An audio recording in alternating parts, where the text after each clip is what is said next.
This is TWiT. The Carbide 330R titanium is really it's a modification of a case that they had already been selling. The titanium edition, as it was or as it is, basically means that you have a different color face plate. It's a grayish, silverish, titanium-looking thing. It's not actually made of titanium. I hate to disappoint everybody. But it is not actually made out of titanium. It just looks like it might be. And it also adds a, I think it's a 3-position fan controller just inside the front door panel as well. So it's just a couple of minor differences. It is a low-cost case. It's like $89, I think. Well, I should point out, it's low cost, but it's not cheap, right? Because you're looking at sound damping material on most of the surfaces on the inside of the case. You're looking at a nice layout, you know, the option of opening up the, you know, I mean, there's cover on the top vent, which I think is a really big deal. I'm really frustrated by, you know, PC cases that are pretty much designed to allow dust fall through the top of the case, no matter what you're doing up there. But it looks like they're really generous with the sound absorption material on the inside of the case panel. So I thought that was a nice touch. Yeah, I have had the original 330R, which basically shares the same build quality and feature set and everything, and it's actually a really good case. It really is. You know, the hinge door. I'm kind of not a front of case door type of person.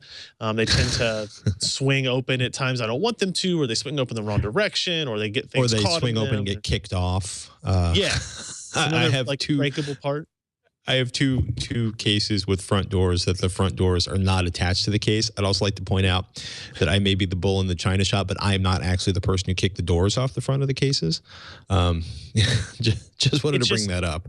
It's just something that can happen, right? So I tend to like just the cleaner face, but this does have a door. And in terms of styling, like it does make it look much nicer, keeps the front of everything looking very clean, but it still has a lot of the Corsair features, the cable routing openings. It still has the toolless hard drive trays and optical drive trays.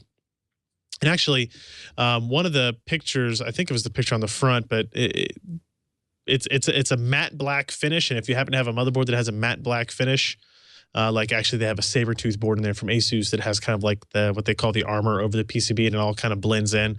Not necessarily a feature of the case, but it does look pretty neat.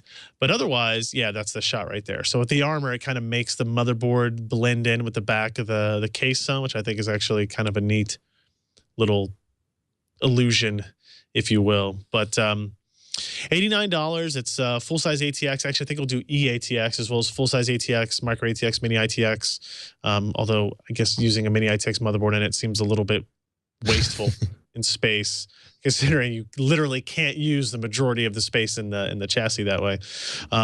Just a little modification of what has been in an existing selling part for some time. I guess it was just maybe middle of 2014, middle of last year. So not too recently, but easy to build in, easy to look at, and it's fairly easy on the wall. You can definitely buy cheaper cases still, but for one that has this type of feature set and a couple of included fans, one of them is 140, one of them is 120 millimeter. $90 is a pretty good purchase rate.